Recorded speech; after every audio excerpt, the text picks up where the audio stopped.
Hi guys, welcome to our daily encounter. So we're following a theme as we go through First Peter, and that is how to live a simple life and how the Christian life sets us up for a simple, uncomplicated, less stressful life. And we saw a couple of days ago that we have a valuable faith. And when we recognize how valuable our faith is, we don't have to go trying to acquire things of this world that are considered valuable. We have the most valuable thing within us. And so we don't have to chase after those things. Yesterday, we saw that because of the faith that we possess, that's very valuable, that we are special people before God and that we're set apart, different.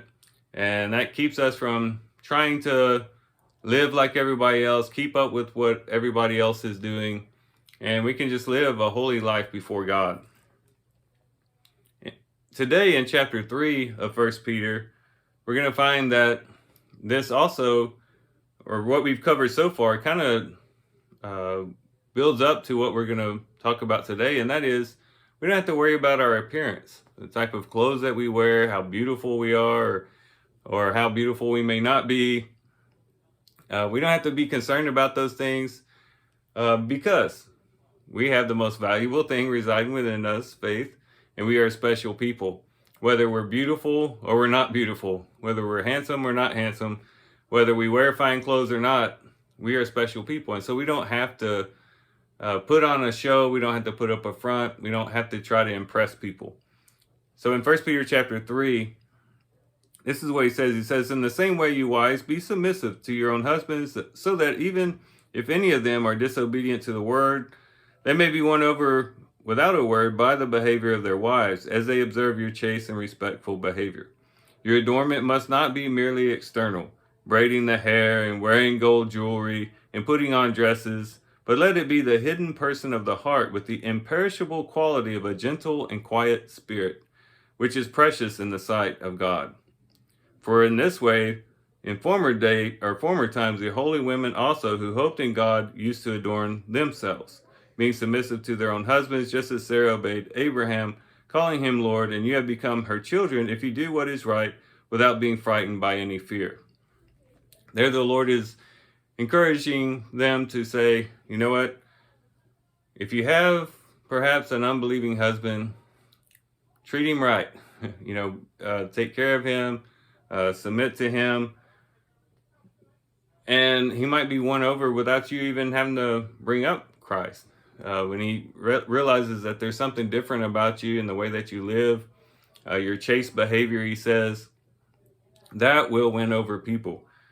But, and it's not going to be through expensive jewelry, and braiding of the hair, beautiful and eloquent dresses, and that sort of thing. It's going to be through the quality of a gentle and quiet spirit, which is precious in the sight of God.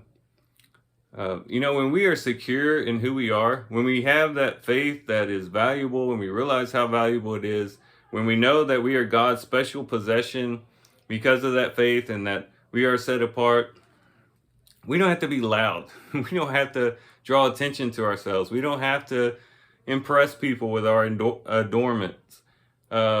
We can just simply live a quiet and gentle life.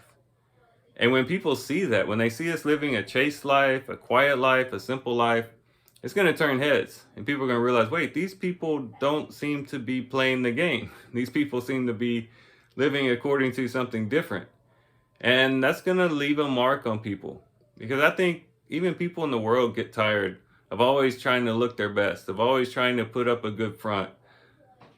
And I think it would be refreshing if someone of the world did see a Christian who was living a quiet and gentle life, who was not being ostentatious or grandiose or anything like that, but was just minding their own business, doing the things of the Lord, and just being self-confident or being confident in who they are based upon what they have in Christ. Now that's very appealing and can attract people to Christ, even without us even saying a word. So in chapter 3, we see another reason why the Christian life sets us up for a simpler, less complicated, and less stressful life. We don't have to impress anybody. We don't have to put on a show. We are confident in who we are. We have a valuable faith. We're set apart because of that faith, and we can live according to that without trying to impress anybody. And that's very relieving and should relieve us of unnecessary stress. So with that, guys, I do thank you for watching the video today. Hope you guys have a great day. Love you guys. God bless.